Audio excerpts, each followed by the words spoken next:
Hello viewers, today we'll be talking about the disease of the pericardium. The normal pericardial sac contains about 50 ml of fluid similar to lymph, which lubricates the surface of the heart. The pericardium limits distension of the heart, contributes to the hemodynamic interdependence of the ventricles, and acts as a barrier to infection. Nevertheless, congenital absence of the pericardium does not result in significant clinical or functional limitations. Now, acute pericarditis. This is due to an acute inflammatory process affecting the pericardium, which may coexist with myocarditis. The pathogenesis. What is the pathogenesis of acute pericarditis? A number of causes are recognized, but in some cases the cause is unclear. All forms of pericarditis may produce a pericardial effusion.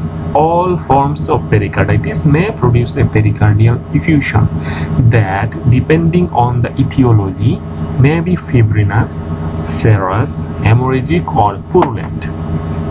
A fibrinous exudate may eventually lead to varying degrees of adhesion formation, whereas serous pericarditis often produces a large effusion of turbid, straw-colored fluid with a high protein content. A hemorrhagic effusion is often due to malignant disease.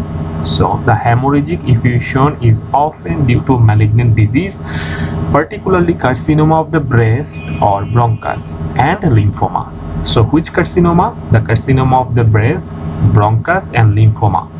Purulent pericarditis is rare and may occur as a complication of sepsis by direct spread from the intrathoracic infection or from a penetrating injury.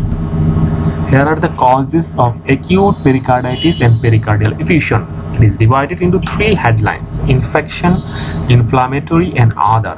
Among infection, the causes are viral, bacterial, and tuberculosis.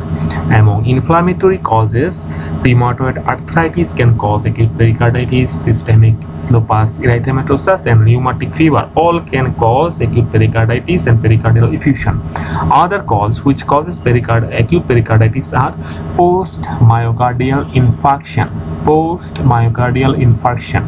and uremia, that is CKD patient, malignancy, and trauma.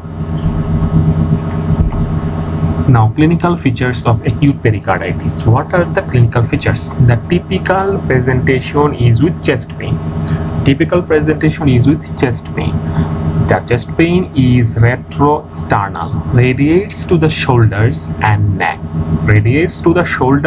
neck, and is typically aggravated by deep breathing, movement, and a change of position, exercise, and swallowing. So it is aggravated by deep breathing, movement, change of position, exercise, and swallowing.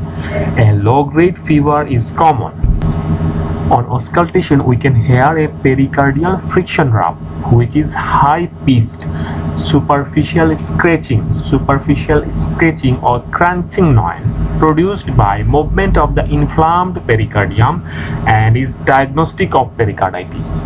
So a pericardial friction rub is diagnostic of pericarditis. It is usually heard in systole but may also be audible in diastole and frequently has a to and fro quality.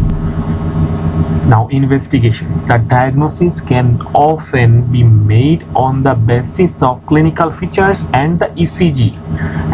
The ECG shows ST elevation with upward concavity over the affected area, which may be widespread.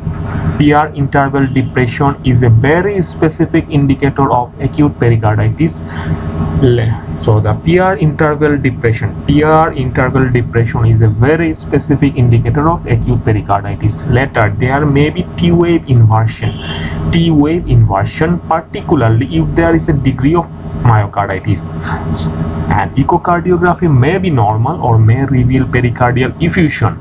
If effusion present, in which case regular echocardiographic monitoring is recommended.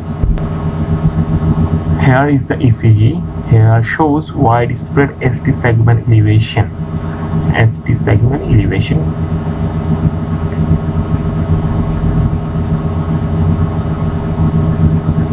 And ECG in viral pericarditis, widespread ST elevation in lead 1 to AVL and V1 to V6. V1 to the upward concave shape of the ST segments lead 2 and 6, lead 2 and V6, and the unusual distribution of changes involving anterior and inferior leads help to distinguish pericarditis from acute myocardial infarction. Now, management. What is the management of acute pericarditis? The management option shows the pain usually responds to aspirin 600 mg 6 times daily, 600 mg 6 times daily, but a more potent anti-inflammatory agent such as indomethacin 50 mg 3 times daily may be required.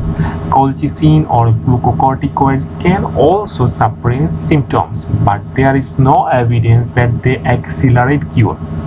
In viral pericarditis, recovery usually occurs within a few days or weeks, but there may be recurrences. In viral pericarditis, there may be recurrences, which is called chronic relapsing pericarditis. Chronic relapsing pericarditis.